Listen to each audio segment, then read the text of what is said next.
Hey, Michael, welcome to the show. As way getting started, tell us about yourself. Yeah, so I am the Chief Revenue Officer of ACIS. We're a data technology company specializing in contact center support services for data aggregation.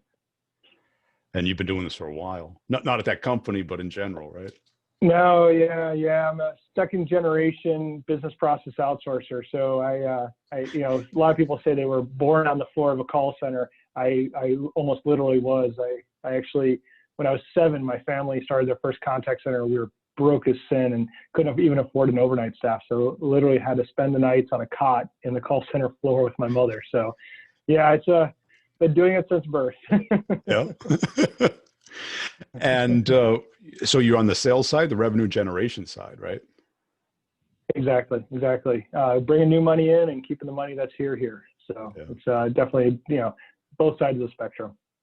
And what's that business like for those of us who don't It's weren't born into yeah, it?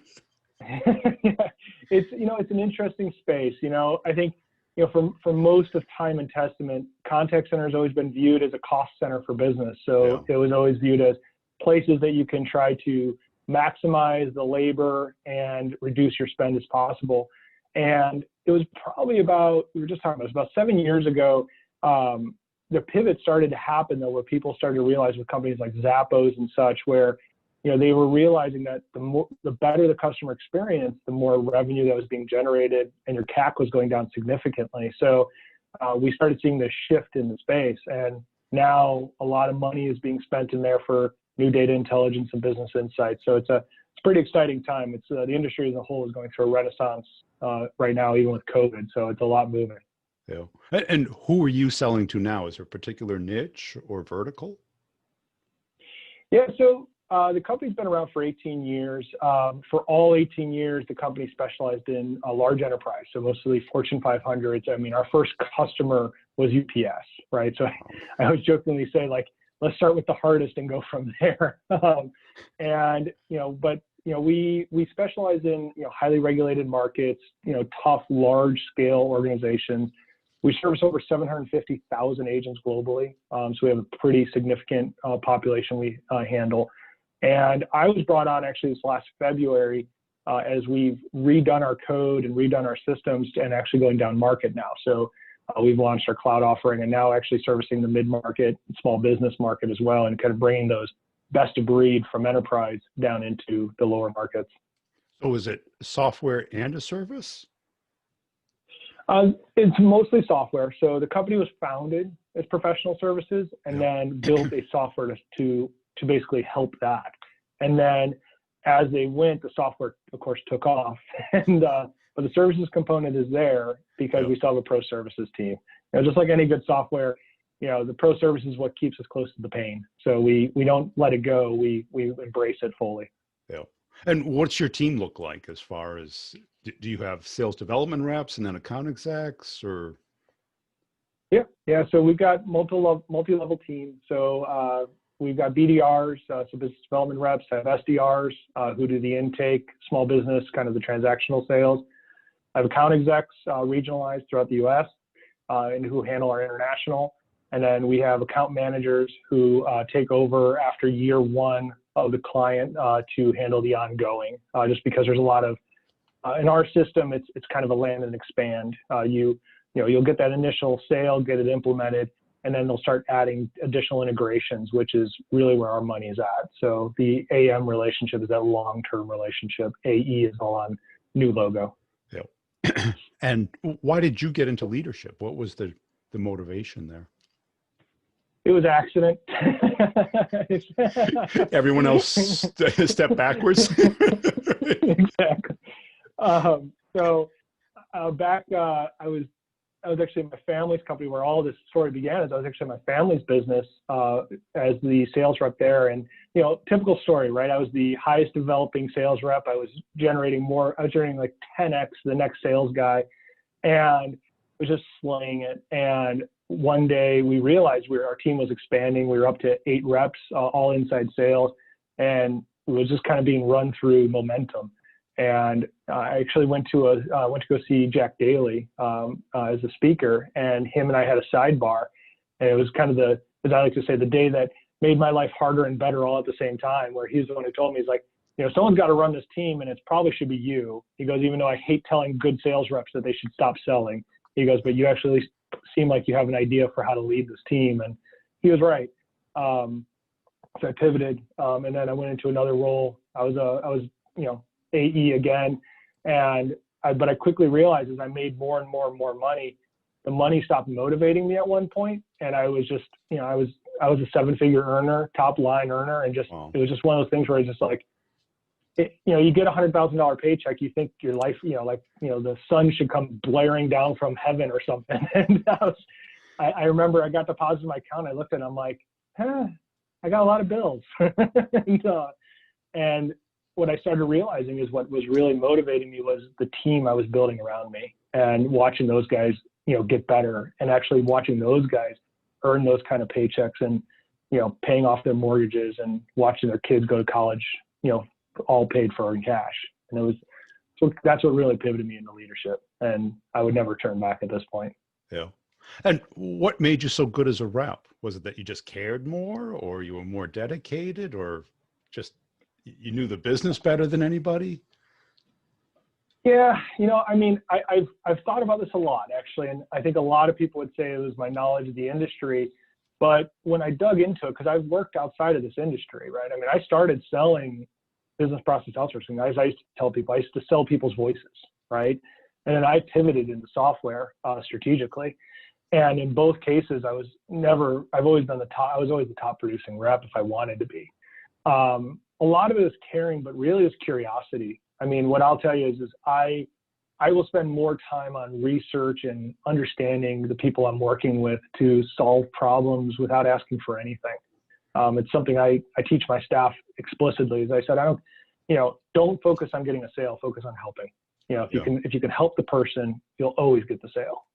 And it's worked for me time and testament. And what has your model been for finding those right people? Yeah, so I go through a pretty arduous process. I'm not going to joke. We just hired 3 new account managers here a couple months ago, and it was almost a 2-month process to get down. We started with 185 people, and we narrowed it down to 6. And even those final 6 went through almost a 3-week vetting process just alone. So we use a lot of motion intelligence mechanism. We use a system called PXT here. We do multiple different interviews methodologies, so we can actually test them to see how would you work in this case. We provide them with real business cases that we actually face in the company, and then measure and see how they do. And a lot of reference checking, but as we say, if you notice, the one thing that's not on there is education. I've always been a firm believer is that I tell everyone that, your time in can overshadow your time in a school any day of the week. Because last time I checked, there's still no class for how to sell someone. No, there isn't, is there? Well, I think, what's going on now is really, putting the microscope on, the magic building and the magic books and the magic teacher. Mm-hmm.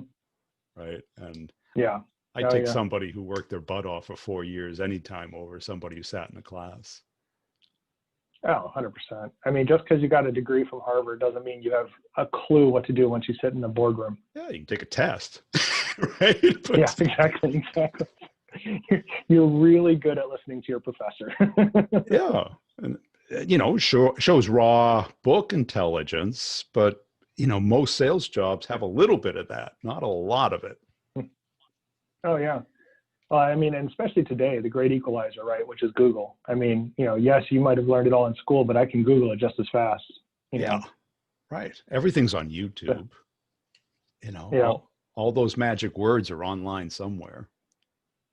Yeah, exactly. And it's just working through it, right, and figuring out what's right for your specific client and your specific area, and how are you going to put it all together. And how'd you come about these tests, these pre-qualified things? Did you make mistakes before? Did they come reference to you? Or? Yeah, some of them came reference, some came through some major errors, right? I think, you don't if you haven't built the sales team until you've walked right squarely into a wall on some of these evaluations. And it's a lot of it's learning and continuing to learn along the way. I've been through all of them, DISC and all those for immersion of scoring, and I take them, it just provides insight. It's one layer in, right? And it's accumulating all the different pieces of it to understand what it's going to look like. And really what, at the end of the day for us, what we're looking for in the evaluational testing is, how are you going to work with our team? Because though you may have an area, region that's specific to you, and it's, as I always say, sales is like micro businesses in our company. But at the end of the day, it's still a team effort, especially selling with what we do. You've got to be able to work with the team and share with the team, because the knowledge you gain in your region may impact one of my other AEs, and vice versa. We grow together, and that's kind of a key virtue for me in looking in those evaluations. And what else do you look for? Is it a certain number of years of experience, a certain type of personality? Because a lot of people like question. Athletes or military or.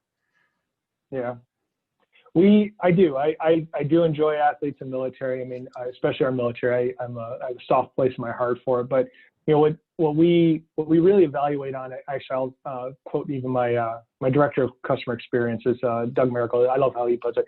It's a tripod, right? And we have 3 key pieces that we look for in a person. And we're okay if you have 2 that are strong, if 1 is weak, so we can always build the third. So for us, it's industry knowledge, understanding what our industry is and what we do and how we do it. Our model, so software. So you've got to have understanding of software specifically and how the technology industry works and how to leverage technology to better your industry. And then the third is that sales experience and understanding, or customer experience in general, like how to handle a customer and build relationships and foster relationships and be able to exude that piece of it.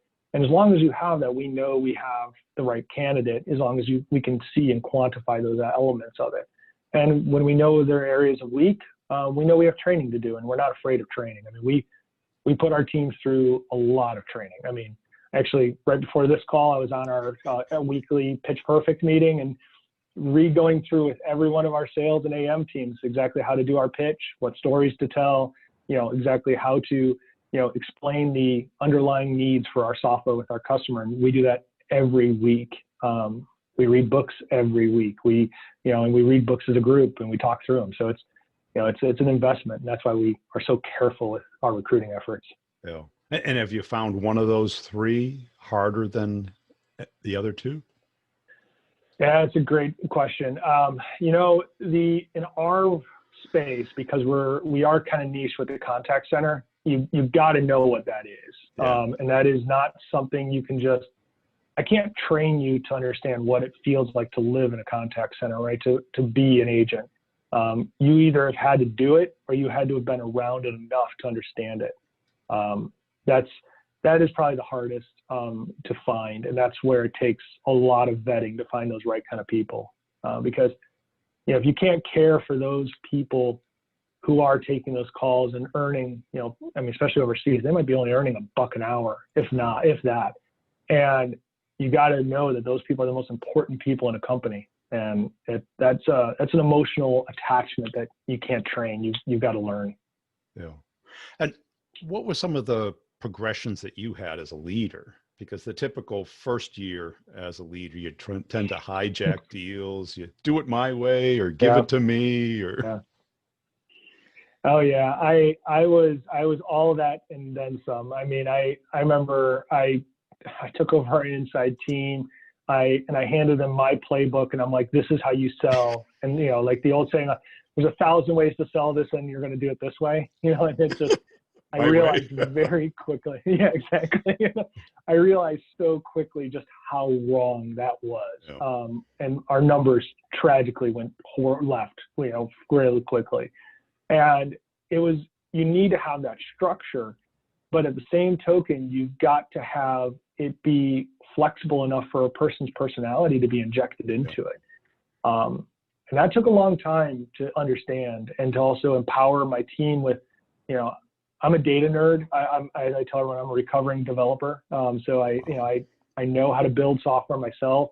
And so I look to quantify everything with data. And so it's very tempting for me to want to force my team into CRM and such, or, give me everything, right? And micromanage the hell out of them. But you can't. It's all it does is it used to piss me off, and it just pisses them off worse. So.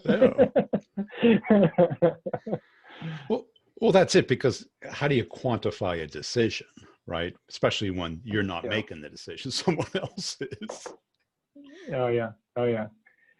Yeah, and when you take into account B2B, right? This is an interesting dynamic right now, is because we sell business to business, right? But in my old days, I sold to consumers through the contact center. We were, as I think they refer to us as B2B to C, right? And in those worlds, it is very different, polarizing worlds. Because in B2B, like you said, how can you quantify a decision? How can you understand what their intent is in the conversation? It's, you have to read the body language, listen between the lines, get your, back end due diligence from other people. Now in a B2C or inside sales environment, the rules change a lot, yes. A significant amount. And we've applied that here. We're applying it here with our SDRs who are doing inside sales B2B. So we've got cool technology where I can actually take and real time analyze the actual voice inflections and tonal usage to understand, are you telling me the truth or are you lying to me? In video, I can actually do pupil dilation measurements and actually do it. So the game's changing, but it's still, at the end of the day, you still got to build a relationship with them. Right, because, in B2C, it's their decision, right? You decide what house or car you're buying. In B2B, they've still got to convince somebody else internally. Even if it's a CEO, they've got to call somebody, they're going to ask somebody, that decision is a lot more complex. Oh yeah. Well, like we say in our space, right, is everyone's got a mama. You just got to figure out who mama is, right? It's not dad, because at the end of the day, dad might say yes, but he's going to get in trouble with his wife in a heartbeat. And what are some of the things that you see other sales leaders either doing wrong or not doing as well? I think right now, that's a great question for right now, because what I see so many sales leaders doing right now is we're emerging into a whole new world. I'm on a CRO forum, and we were just talking about this, how, the world as we know it ended 5 months ago. Every dynamic, every measurement, everything you thought was reality and should carry forward just stopped, and it no longer is there. And we've got the data to prove it now, and we're seeing it. And I'm watching sales leaders just continue today like it was still 5 months ago. And they're like, oh, well, our revenues are coming back. I'm like, yeah, but look how you're doing it. Like, your customer take rate they're never going to stay. Like, you're pissing them off. Yes, you're selling them a solution, but your solution isn't solving the new problem. It's solving the old problem. And companies are still, especially big companies, they buy in sales cycles that are a year potentially or more. So but you owe it to your customer to now look forward and say, what we were working on doesn't exist here. We need to work on what's coming. And it's a major issue I'm watching among sales leaders. I'm watching a lot of my good friends who are in some pretty powerful positions having a bad go of it right now. What they knew and kept them and got them to where they are today is not working now. It's a different world. And are they just putting the foot on the accelerator harder? Or yeah, that's exactly it. Yeah, it's your million five quota that you had for the year, and I know you didn't sell anything for 3 months, but it's still here. Those kind of things. And and also too, all the great benefits of coming into an office and being amongst your buddies, that's gone too. And I don't care that your kids are pounding on your door because you're on a conference call. Like, people have forgotten those new dynamics are there. And you got to account for it. People are all human. And if you got kids, you got to understand that they're dealing with them at home now, going to school, and their bandwidth probably is horrendous. So get off of Netflix. I'm trying to work. Exactly. Yeah. The Minecraft needs to end for an hour here, please. Well, I mean, that becomes hard because because that now you have to work that in. Do you work that into the hiring? Like, do you have a place that you have at home where you can work? Do you have bandwidth? Can you get more bandwidth? It definitely does, but it also, as much as it is on the hiring for the team, it also is a requirement on the company. So for one thing we did, talking about bandwidth, Comcast is actually one of our clients. And so we called Comcast and we just said, like, listen, we need some way to help our team. And they gave us a great solution, which is a discounted offering to put all of our remote employees on business class internet. So now we have service levels with teeth, right? So if a staff member is having, if they cut a wire, their internet's got to be up in a certain period of time. Wow. Because otherwise you can't work, right?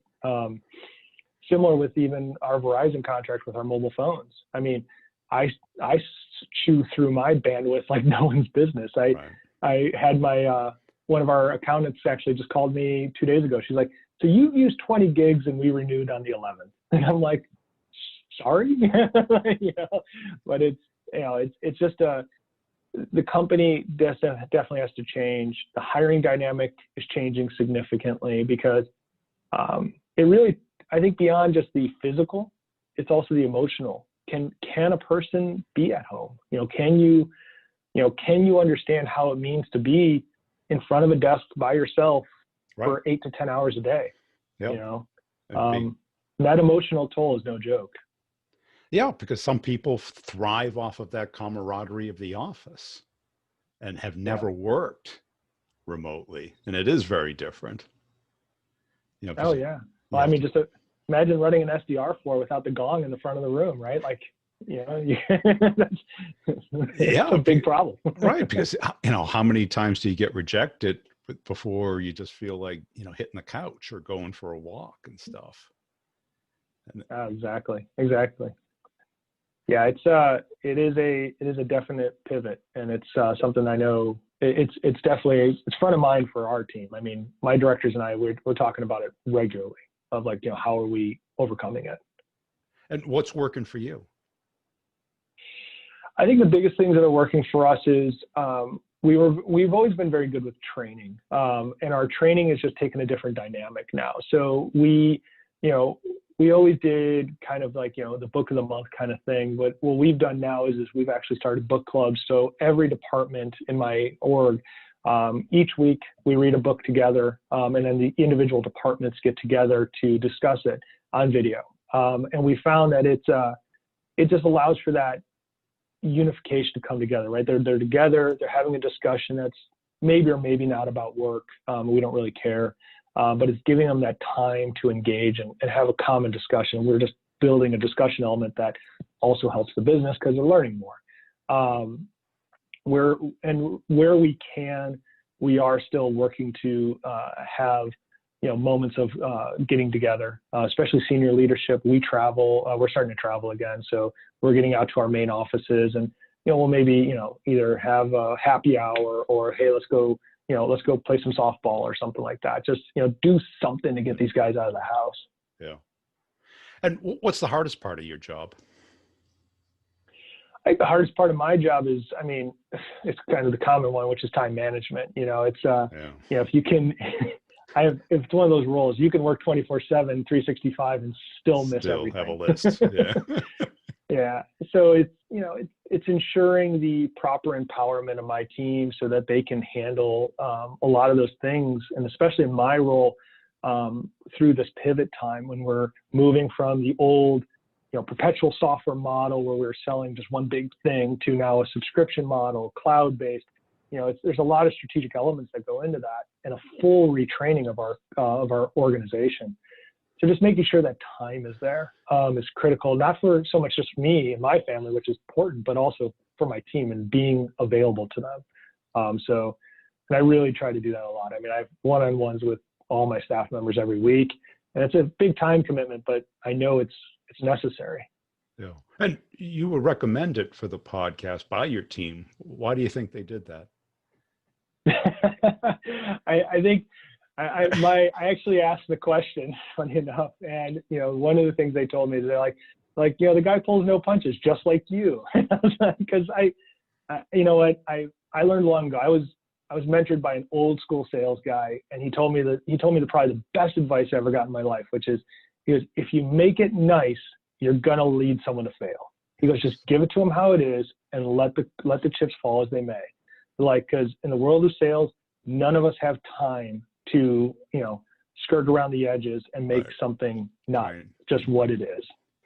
Yeah, especially when you're part of a sales team, you know, this pretending and playing games and, you know, oh yeah, I want to see this. Okay, here it is. You know, it's like, but it's not real. yeah, you know, and everybody's like, you know, and then all of a sudden the end of the quarter comes and it's like, wait a second, what happened? Well, you made me do that. You know? Oh yeah. I mean, running through KPI or, you know, just phantom metrics, it doesn't work. At the end of the day, my CMO here, a guy named Tim, he says it best. He goes, you have the most attractive and scary KPI of anybody. He goes, because it's only two. It's that top line and that recovery line. And he goes, outside of that, nothing else matters. And he's right. I mean, because if we don't have the new revenue coming in and the new logos popping down and that revenue being recovered month over month, quarter over quarter, year over year, at the end of the day, I'm gone, right? And that's just the real deal. And, you know, that's why I don't pull punches with my team. I tell them, like, if I try telling you guys to do something because it's going to help me for this month, push back and tell me don't do that because it's not going to help us for the year. Like, and that's just the raw and the real of it. It's just, you got to be brutally honest with it, because this is not a space for the faint of heart, as I like to say. You know, right? And you can't play sales for long. No, because the end of the quarter always comes. You got it. Yeah. And the numbers don't lie, right? I mean, your CFO is going to come walking into that office and slam a number down on your desk, and it's going to be either red or black. And it doesn't want to hear a story. No. Doesn't care at all. And I mean, and I think that's probably where, even for me, it even hits more home. I mean, I was a CEO already. I've had a couple startups of my own, and just, you know, at the end of the day, you got to pay payroll. And that's what I tell everyone. I mean, this is not anything else besides, you know, what sales' biggest responsibility to do is, it's simple. We pay everyone's payroll here. You know, oh, you like your team? Good, go pay their payroll. Or go explain to them why you couldn't give them the money to pay their mortgage this month. Yep. Like, it is that harsh. Well, it's not academic. It's business. Yeah. Right? Yeah, it is. It's exactly it. Yeah. Ooh. It's one plus one will always equal two. Yeah. Hey, Michael, I really appreciate your time today. Where can people go to follow you? You guys can check me out. I'm on LinkedIn. I'm very active on LinkedIn. Just linkedin.com. Just look up Michael McMillan. You'll find me there. I'm constantly posting and sharing information and knowledge. And then, of course, please check out our company at acs.com. Always providing some latest and greatest information about how the industries are trending to help customers and make your agents more successful.